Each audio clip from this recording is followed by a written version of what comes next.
Mr Chair.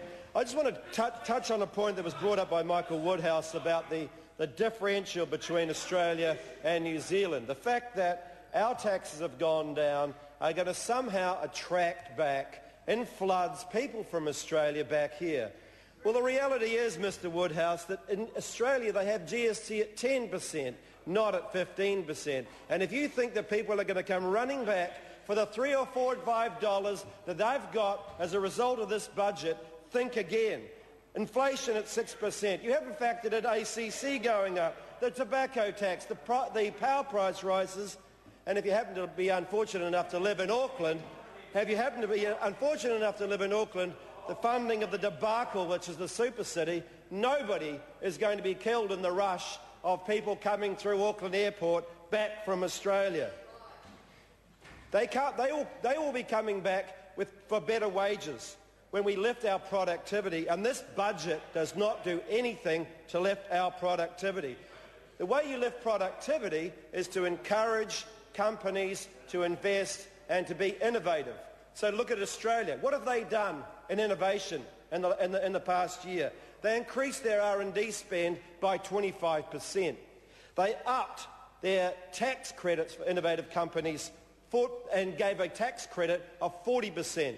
What did we do in this budget? And I'm really pleased that the Minister is here in the House today to hear this.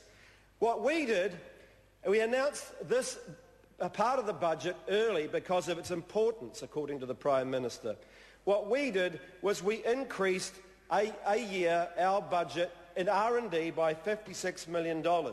Most of that goes into grants and vouchers to business. So what do businesses have to do? Businesses actually now have to get on their hands and knees, and they come to the government and they say, please give me a grant for R&D.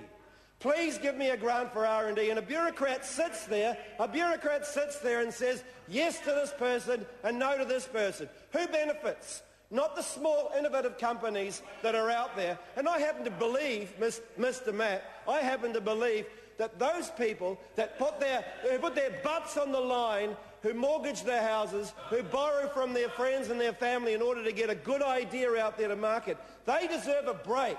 And that's what the Labor government did. That's what the Labor government did in their term of office. They gave them a 15% tax credit. A 15% tax credit. What the businesses have to do under this government is they have to go on their knees to a bureaucrat who will assess their case and then possibly give them a grant at that point. Imagine the bureaucracy, the transaction costs, and the sheer frustration of small companies having to go through that ordeal. Our business R&D is 1/3 of the OECD average.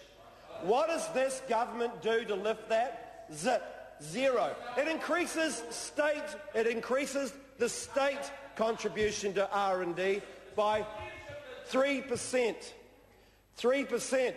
But it does not do anything to our business R&D shift.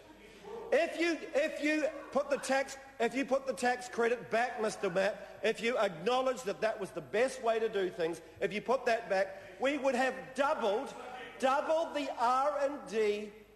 We would have doubled the R&D in businesses that businesses are doing. This is the biggest scam for businesses.